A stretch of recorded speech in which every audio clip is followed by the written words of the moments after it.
Today on Studio 13 Live, we are tackling a difficult but ever-present topic in our community. We're talking about gun violence, and I'd like to welcome Emily Cantrell today. Hello. Hi, good morning. It's really lovely for you to be here today.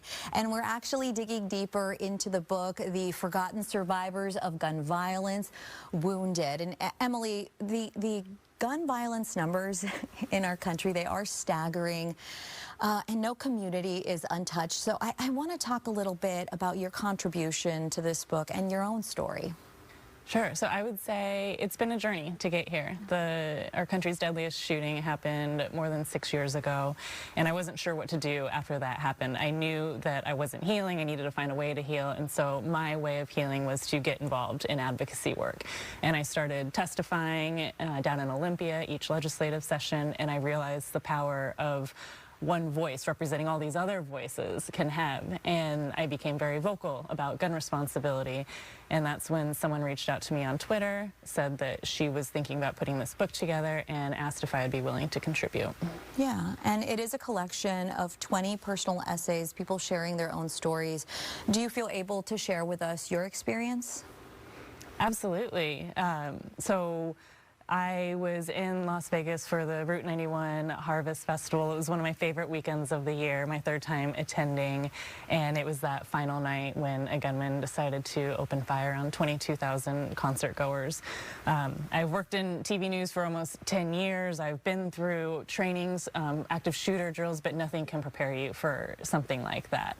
And perhaps most surprising to me was how much pain can come from an event like this. I mean, that part isn't surprising, but that time really does not heal all wounds. And that is the message that I was trying to present in this book, is that we as a society, tragedy strikes and the world moves on. And it can leave people who went through that tragedy feeling very alone and scared and not knowing what to do next. We lack resources. There is no playbook telling you what to do after something like this. So it hurts when the rest of the world moves on, and the beauty of this book is the fact that we can get out there, how different everyone's stories are, but also how connected they are, and it gives the people who feel like they've been left behind a voice that hopefully resonates with police officers, first responders, teachers, anyone who might encounter someone who is a survivor of gun violence and wants to know how they can better help them. You know, I really believe that, as you mentioned, it's difficult to understand what somebody like this is going through unless they've gone through it, right? Because we can talk all day long about what something like this means for us, you know, in our hearts, in our minds, when we try our best to move on. But talk to me about what you have done that could potentially help other people who are also feeling like time is not healing these wounds. I think it's bringing people together for these conversations, and that way we're all reminding each other that we're not alone. Gun violence can impact any one of us at any time. It doesn't discriminate. It can happen at any time, anywhere. And so I think it's really important that we do keep this at the forefront and try and not be so reactive to gun violence. If we take a more proactive approach, then hopefully we can start to reduce this and hopefully put an end to what is now a gun violence epidemic.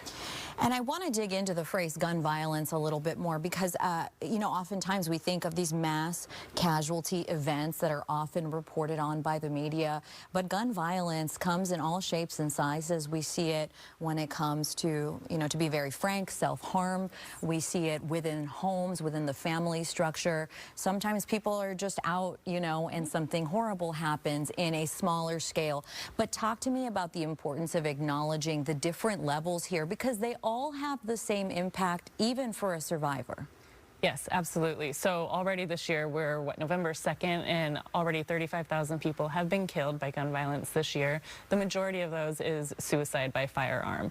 And in this book, there are different chapters for each type of gun violence. And so there is a chapter about mass shooting, but then there's also a chapter about domestic violence, about home invasion.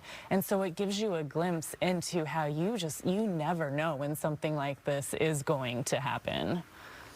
And I think that for a lot of parents, this is a very terrifying topic. I know that it's true for me individually. How is it that you think that maybe adults or people who have gone through this can talk to the younger generations about what's going on here?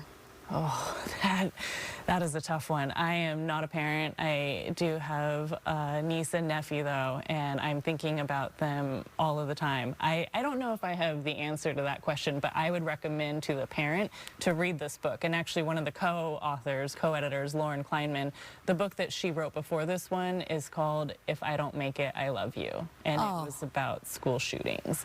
So I would encourage parents to pick up that book and read through it and then really understand what children are going through and what might be going through their minds.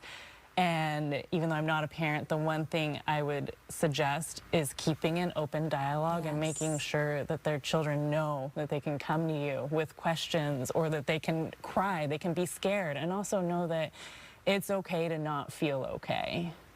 I really appreciate having this conversation with you, and in fact, people can continue this conversation because there is an event hosted at the Village Books Saturday, November 4th at 6 p.m. in Bellingham, and I know that people will be excited to attend this event. Thank you so much for joining us today. Thank you for having me. This is lovely. And more information, fox13seattle.com/studio13live.